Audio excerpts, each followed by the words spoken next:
While I do not agree with the decision in the Burnett Commission lawsuit, I understand it.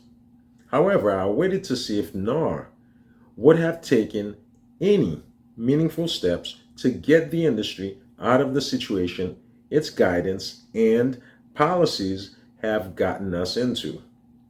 Unfortunately, NAR's policy changes fell short and do not adequately address the inherent policy problem.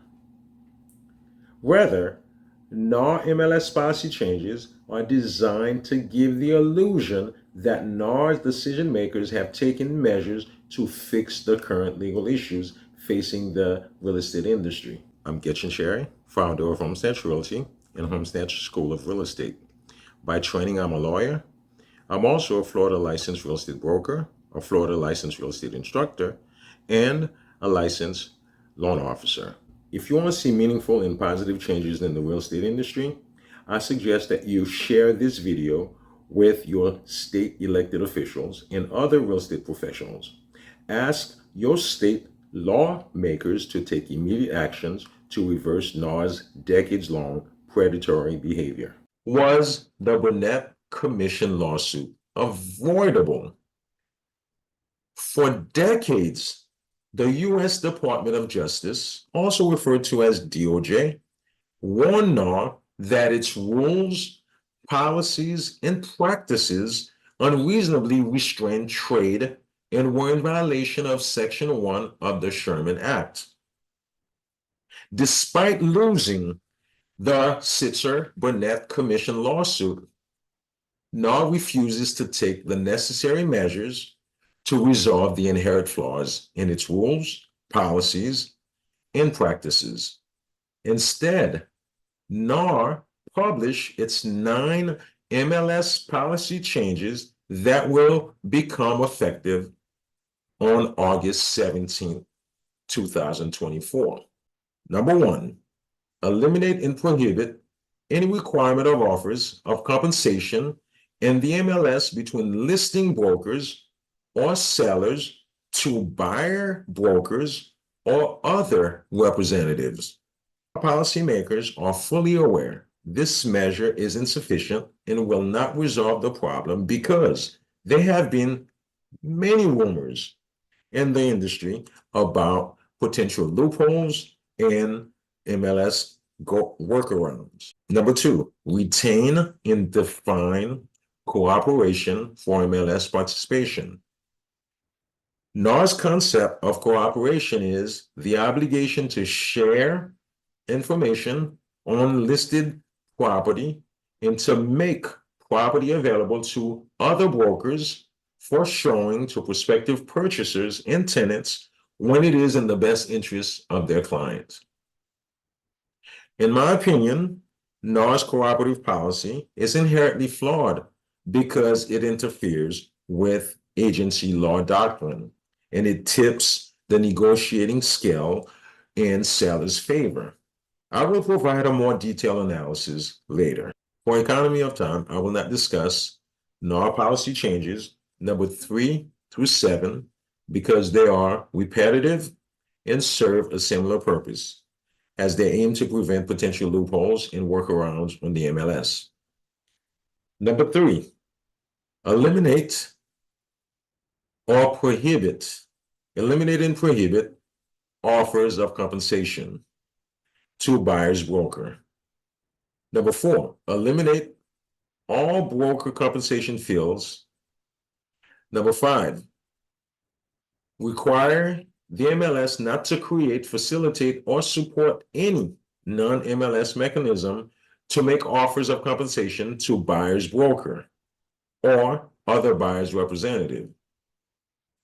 Number 6, prohibit the use of MLS data to offer compensation to buyer's representative. Number 7, MLS must not enable the ability to communicate compensation offers to cooperating brokers. Number 8, require compensation disclosures to sellers and prospective sellers and buyers?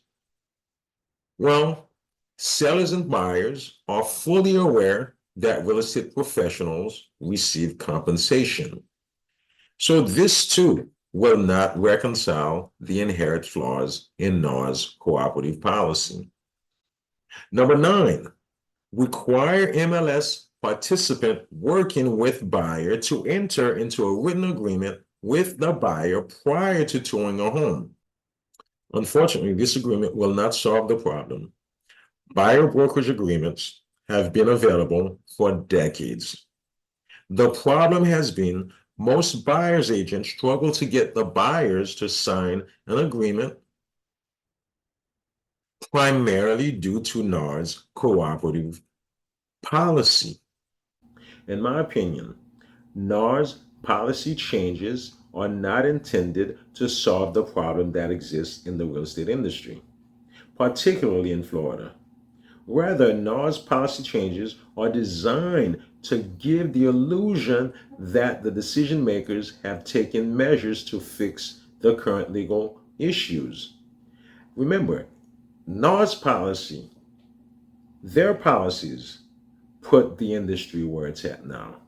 However, the very key policy that must be changed is the very one NAR does not want to change, as evidence in its decision to retain and define cooperation for MLS participation. If NAR wants to change its cooperative compensation scheme, it knows too well how to accomplish that. After all, according to NAR, it is the most effective lobbying organization in the country. Why NAR's MLS policy changes are inadequate? For decades, NAR has advocated for legislation that support its cooperative policy and require its members to adhere to a policy that has proven detrimental to the real estate industry. According to NAR, the current compensation method, which is the cooperative policy, benefits buyers and sellers alike. In my opinion, the current compensation method, cooperative policy method, benefits large real estate firms.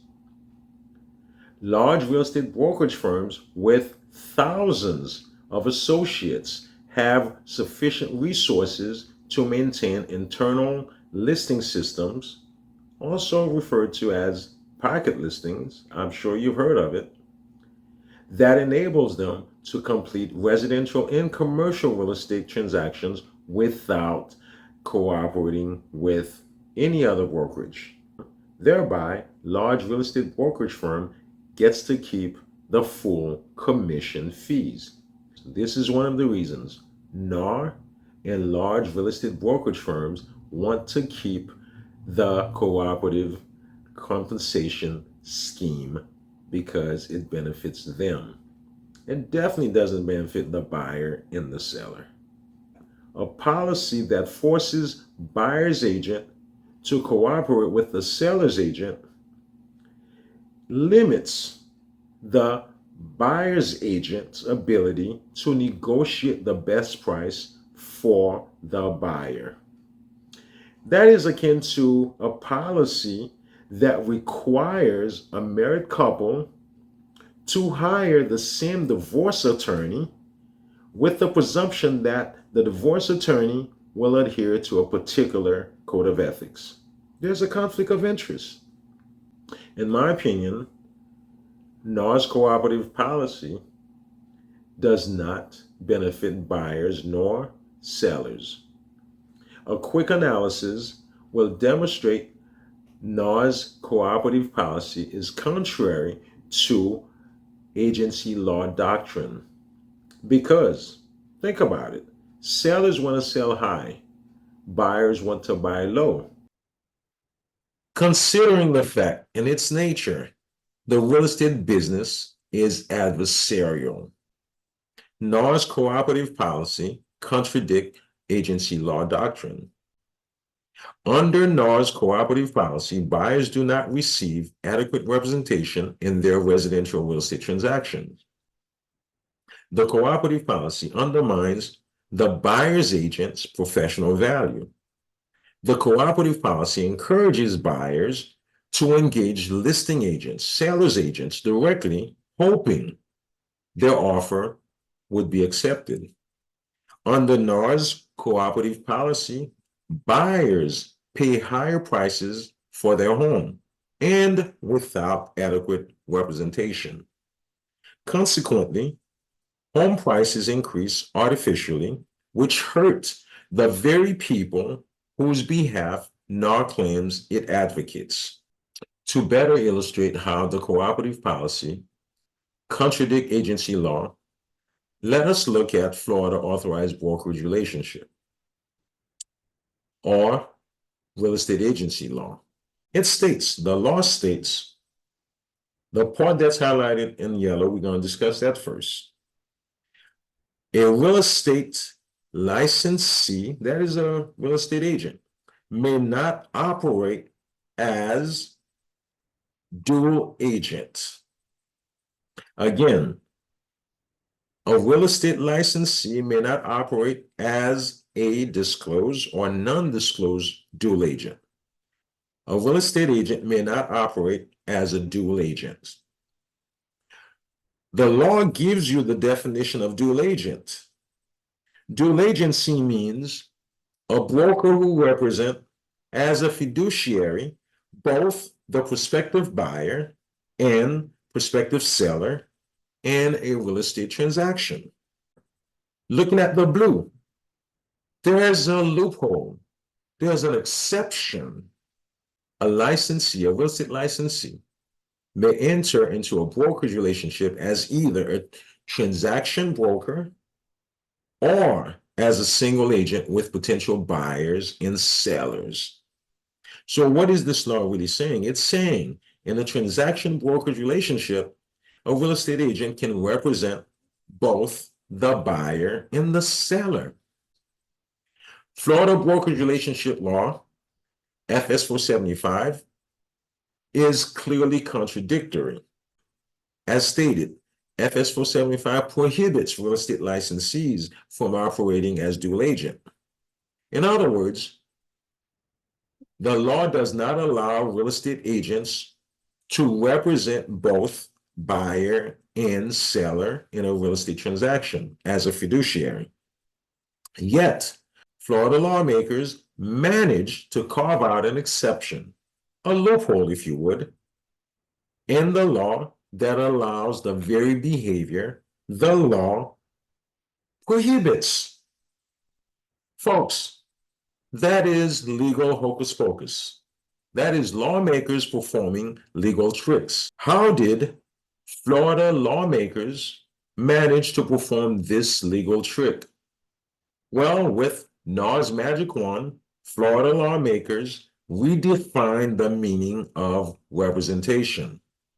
For example, in a single agent brokerage relationship, a buyer or seller, not both, receives full representation from a real estate agent.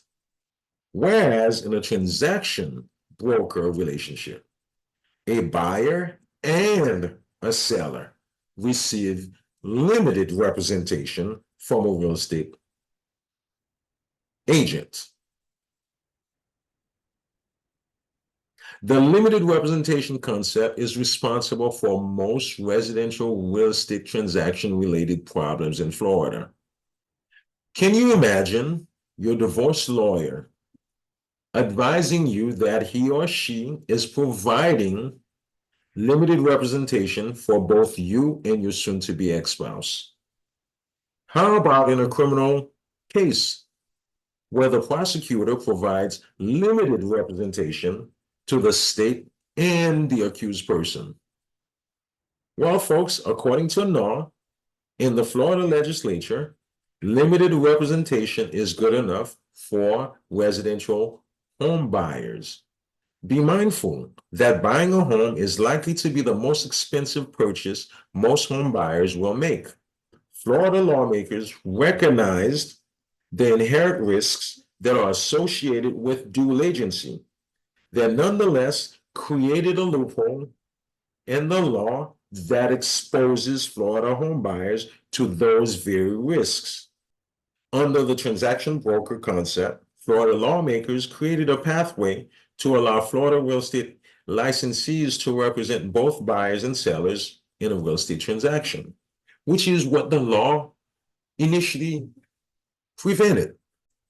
According to NAR, the current compensation method benefits buyers and sellers alike.